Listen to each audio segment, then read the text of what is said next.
For many in the right-wing ecosphere, I regret to inform y'all this next story is not about drag queens like you are seeing on your screen, nor was it members of the LGBTQ+ community during Pride Month who have been ostracized by the likes of the Daily Wire's Matt Walsh for simply being who they are. Walsh, a bigot, blamed the Club Q shooting on the gay community. This next story is about another supporter of the former president who rails against groomers. That usually is an indication on the projections they spout.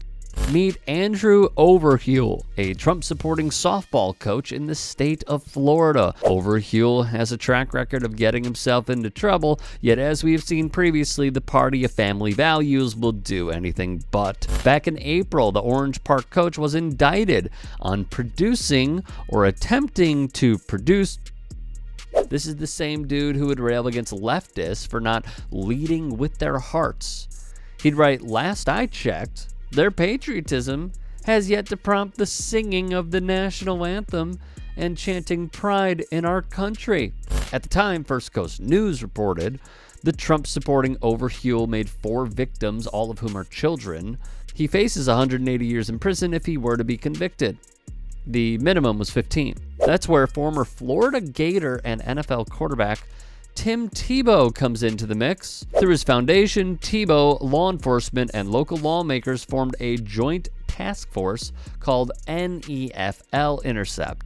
In all, 7 agencies dedicated full-time investigators and resources who will be working to investigate exploitation and human trafficking cases within the Northeast Florida region. The case was investigated by the Clay County Sheriff's Office, Homeland Security Investigations, and the Northeast Florida Intercept Task Force, and was only put together 3 months ago, with some funding coming from the quarterback. Roger B. Hanberg, United States Attorney for the Middle District of Florida, would announce the following.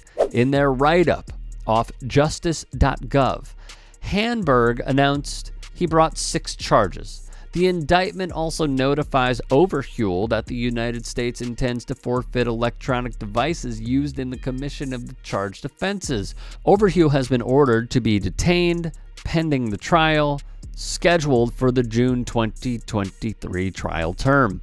At this time, Action News Jax reported Overheul pled guilty to 2 of the 6 counts against him. Via Malcolm Harvey of First Coast, on September 17, 2022, a parent of a 12-year-old child contacted the Clay County Sheriff's Office to report a complaint the child had about finding a cell phone recording of her showering and changing clothes in the bathroom at her softball coach's house, according to a release. CCSO responded that night and interviewed the parent and child. Agents would obtain a search warrant for Overheul's cell phone.